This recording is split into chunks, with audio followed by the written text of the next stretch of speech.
CDP를 활용하면요, 코드로 조작하는 거죠. 그래서 미리 스크립트를 작성해 놓을 수가 있죠. 그리고 나서 그 작성해 둔 스크립트를 실행하면 끝인 거예요. 그러면 컬럼, 테이블, 멀메이드 같은 시각적인 요소들이 한 번에 생성이 되는 거죠. CDP 활용하는 방법은 너무 쉬워요. 구글에서 크롬 데브툴스 프로토콜이라고 검색하신 다음 가장 첫 번째로 나오는 페이지 가셔서 복사하신 다음에요, 클로드 코드에게 붙여 넣으시고 이거 설치해줘 라고 하면 끝입니다. 이렇게 CDP를 설치하신 후에요, 클로드 코드에게 CDP 활용할 수 있도록 노션 다시 열어줘 라고 하면 열어줍니다. 네, 여러분 안녕하세요. 보았습니다. 오늘은 MCP 대신에 CDP로 AI 에이전트의 비용을 80%나 줄이는 방법에 대해서 여러분에게 자세히 설명드리려고 합니다. 여기서 비용은 여러분 잘 아시는 것처럼 토큰 사용과 직결되겠죠. 어떻게 80%나 줄일 수 있을까요? 그러려면 CDP를 사용해야 해요. 여러분 CDP 들어보신 적 있나요? 그렇죠. 크롬 데브툴스 프로토콜인데요. 이 데브툴스가요, 개발자 도구잖아요. 이 개발자 도구가 뭐냐면 크롬 브라우저에서요, F12를 누르게 되면 오른쪽에 보이는 것처럼 개발자 도구가 열려요. 여기서 이렇게 버튼을 선택할 수도 있고요, 버튼을 클릭할 수도 있어요. 브라우저에서 사용자가 직접 할 수 있는 거의 모든 행동을 개발자 도구를 통해서 똑같이 할 수 있는 거예요. 그런데 이 개발자 도구의 특징은요, 코드로 실행이 가능하다는 거예요. 즉, 이 개발자 도구를 통해서요, 브라우저를 조작할 수 있게 해주는 통로가 되어주는 게 바로 이 크롬 데브툴스 프로토콜이다. 개발자 도구를 코드로 조작할 수 있다는 거죠. 코드로요, 우리는 사용자처럼 브라우저를 조작할 수 있게 된 거예요. 이 CDP를 통해서요. 플레이라이트나 이런 것들도 내부적으로는 이 CDP를 통해서 브라우저를 조작하고 있는 거예요. 다만 이 CDP로 조작할 수 있는 앱은요, 당연히 크롬 기반이어야겠죠. 근데 생각보다 꽤 많아요. 노션 있죠, 피그마 있죠, 슬랙 있죠, 심지어 VS 코드도 있어요. 당연히 커서도 되겠죠. 디스코드도 있고 뭐 엄청 많아요. 이런 앱들을요, 우리가 코드로 조작할 수 있게 되는 거예요. 그럼 어떤 작업에서 토큰을 절약할 수 있을까요? 오늘 저와 함께 살펴볼 작업은요, 노션 앱에서 하는 작업이에요. 시각화 작업인데요. 어떤 작업인지 먼저 자세하게 설명을 드리고요, 기존의 MCP로 이 작업을 수행했을 때는 어떤 식으로 동작하는지, 그리고 그렇기 때문에 토큰 사용량이 얼마인지, 결국은 이게 비용이라고 말씀드렸죠. 마지막으로요, CDP로 작업을 할 때는 동작 원리가 어떤지 설명드릴 텐데요, 여기까지 듣고 나시면 여러분이 자연스럽게 알게 되실 거예요. 아, 이래서 토큰 사용량이 CDP로 할 때 훨씬 더 적을 수밖에 없네.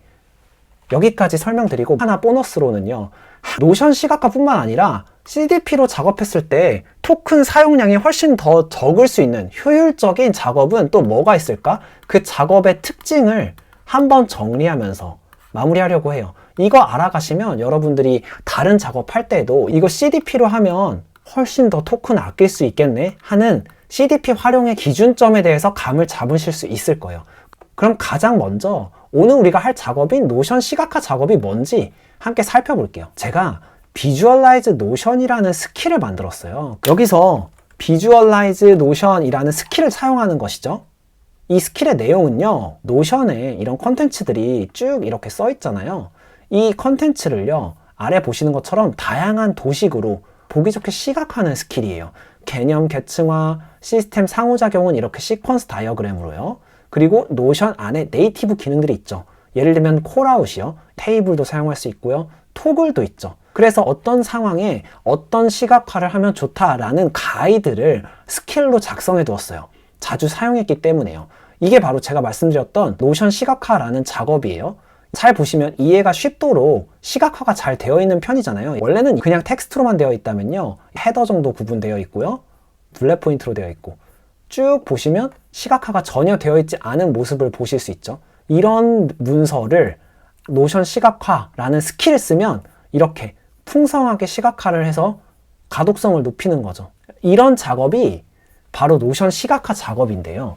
클로드 코드 같은 LLM을 사용하는 에이전트에서요, MCP를 통해서 노션 API를 콜하는 거예요. 이 과정을 통해서 아까 보여드렸던 이 노션 시각화 작업을 수행하고 있는 거죠. LLM은요, 여러분 잘 아시는 것처럼 스테이트리스예요. 즉, 매 턴마다 이전 대화를 처음부터 다시 읽어야 해요.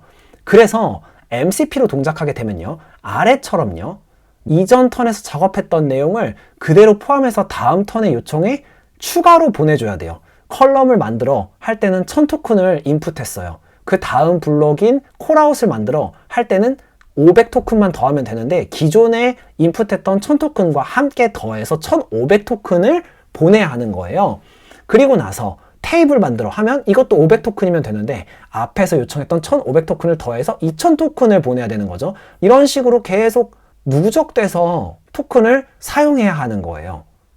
왜냐하면 LLM이 stateless이기 때문에 전체 페이지를 계속 다시 그려야 하기 때문이죠. 그래서 보시는 것처럼 첫 번째 블럭에서 컬럼을 추가할 때는 1000 토큰, 두 번째 블럭에서 콜아웃을 추가할 때는 500 토큰이면 되는데, 앞에 1000 토큰에 500 토큰을 더해야 하기 때문에 1500 토큰이 된 거죠. 그리고 나서 테이블도 500이면 되는데 총 합쳐서 2000이고요. 2500, 3000, 5500까지 토탈로 사용하는 토큰은 이 모든 토큰을 다 합친 32500 토큰이 되는 거죠. 정말 기하급수적으로 토큰 사용이 늘어나는 것이죠.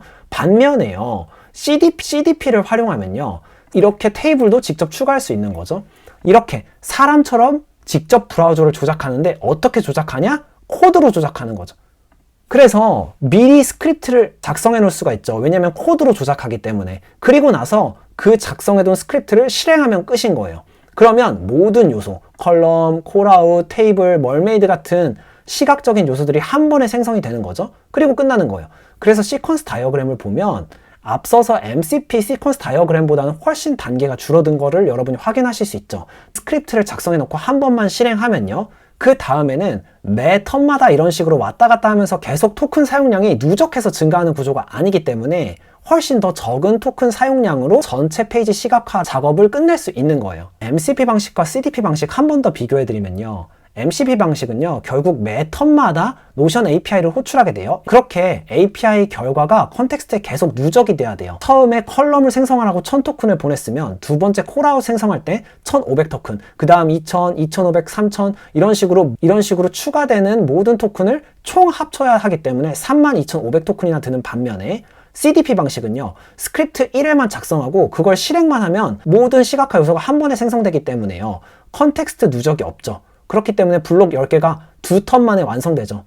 이렇게 MCP로 작업할 때와 CDP로 작업할 때 그 동작 원리를 각각 살펴보고 비교까지 해봤죠. 마지막으로요, 어떤 작업에서 CDP를 활용하면 토큰이 많이 아껴질까, 그 CDP 활용 기준에 대해서 짚으면서 오늘의 강의를 마치려고 합니다. MCP 활용 중에 API를 호출하고 결과를 받고 그 결과가 컨텍스트에 누적되면서 다음 API를 또 호출해야 되는 경우, 즉 노션의 시각화처럼 어떤 작업을 끝내고 그 작업 결과를 다시 받아서 그 다음 작업을 또 호출해야 되는 이런 작업들은요, 컨텍스트 누적으로 인해서 토큰량이 아주 급격하게 증가하게 돼요. 이럴 때는요, CDP를 활용하면요, 스크립트를 작성하고 실행만 하면 끝나는 거예요. 그럼 컨텍스트 누적이 전혀 없기 때문에 기존의 MCP로 했을 때에 대비해서 토큰 사용량이 80%는 아껴지더라고요. CDP요, 생각보다 쓸 곳이 많더라고요. 왜냐하면 크로미움 기반의 앱이 그만큼 많기 때문이에요.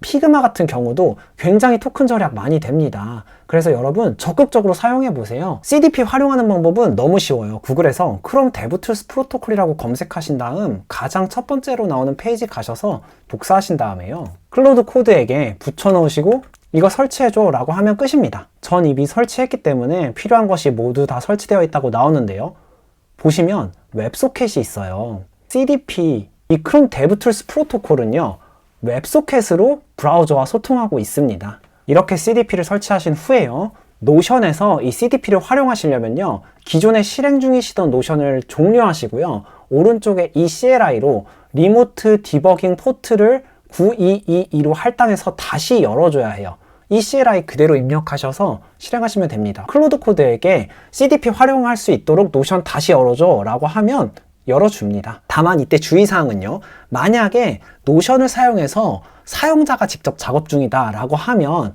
이 CDP를 활용하면요, 작업을 못할 수 있어요. 왜냐하면 CDP는 사용자가 사용하는 것과 동일하게 직접 노션 앱을 사용하는 방식이거든요. 그래서 노션을 그동안은 사용할 수 없게 되는 것이죠. 이 점 주의하시면서 여러분이 CDP 적극적으로 활용해 보시면 너무 도움이 되실 것 같습니다. 여기까지. 여러분 오늘 저와 함께 공부해 주셔서 대단히 감사드립니다. 그럼 안녕.